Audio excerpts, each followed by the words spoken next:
So, ito na nga, diba?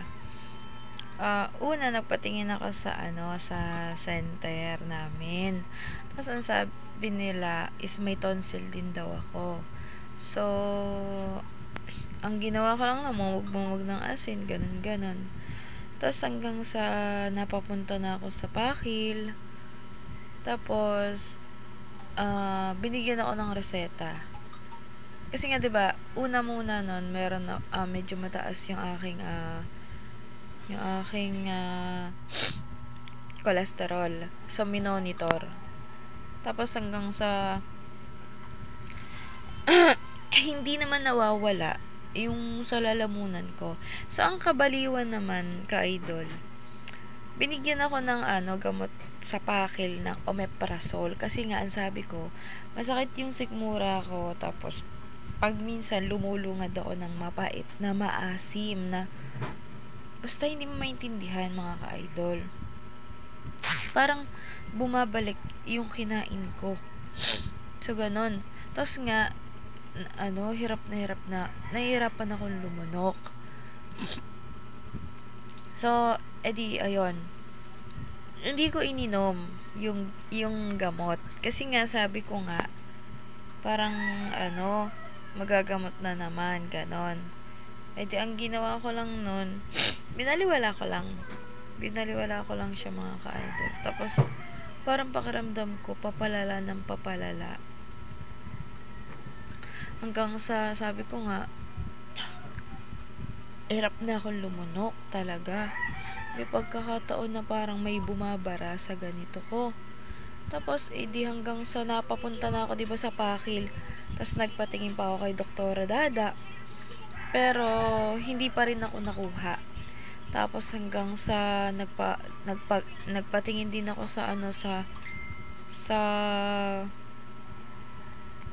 infirmary.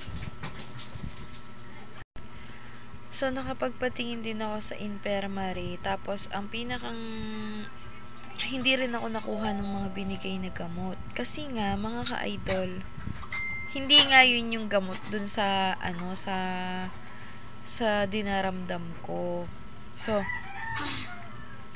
ay di, nagpa Santa Cruz ako kasi nga, sabi ko, parang, baka anakin, bumabalik yung diferensya sa tenga ko. Tapos, kaya naglalak yung jaw ko kasi nga, infection na. So, yun, akala ko infection na sa tenga. Tapos, ang nangyari nun, di nagpatingin ako sa sa ENT nga sa Santa Cruz. Pagkatingin ng ENT sa Santa Cruz, sabi ko kasi, Dok, para pong naglalak yung jaw ko, tapos nahihirapan po akong lumunok, sabi kong ganon. Tapos, sinilip niya yung lalamunan ko. So, ayun, nakita nga nun doktor na